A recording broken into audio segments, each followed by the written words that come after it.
I yield back. Gentleman yields. I now recognize the gentleman from Alabama, Mr. Strong, for 5 minutes. Thank you, Mr. Chairman. Secretary Noem, thank you for aiding President Trump in securing our border after years of negligence and mismanagement. No new laws were needed. New leadership was the only piece of the puzzle missing. I'd also like to thank the hardworking men and women of DHS for their tireless dedication to safeguarding our nation.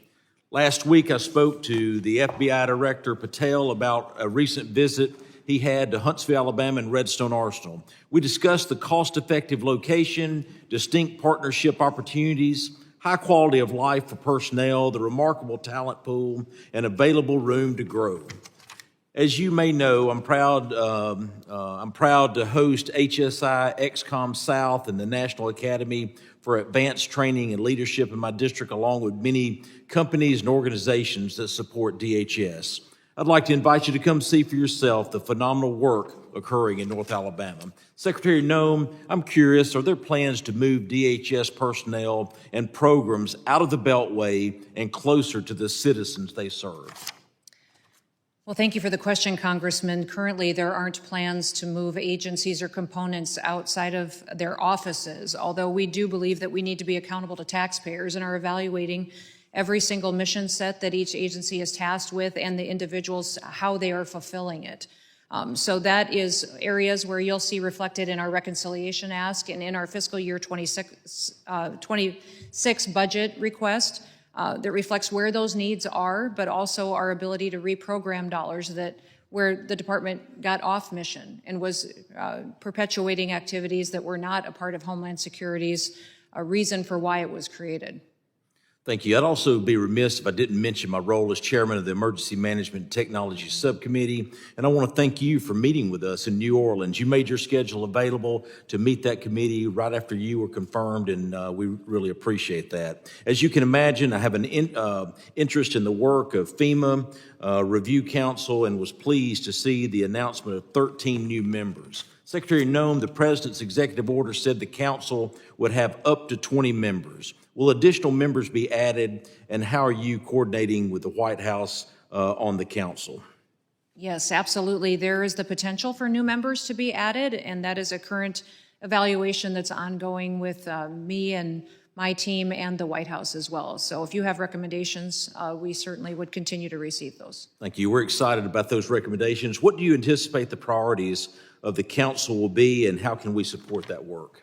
Well, the priorities of the council is to evaluate FEMA as it stands today and how it can better be reformed and replaced to respond to people's needs in a time of crisis. What we can do to strengthen states, to give them more tools and resources to take care of their people and empower them to make decisions in a critical response period. Many times you've seen over the years where the federal government has not shown up when they were expected to, and then even after a crisis was over, had committed to being there to help people restructure and to rebuild and never followed through on it. We still have claims outstanding in FEMA from Hurricane Katrina, wildfire claims from out west that are 10 years old, where people said, we have this claim, this lost, FEMA committed to pay it and still has not followed through on that. We saw political targeting that happened in North Carolina, where individuals within FEMA decided who could get help and who didn't get help.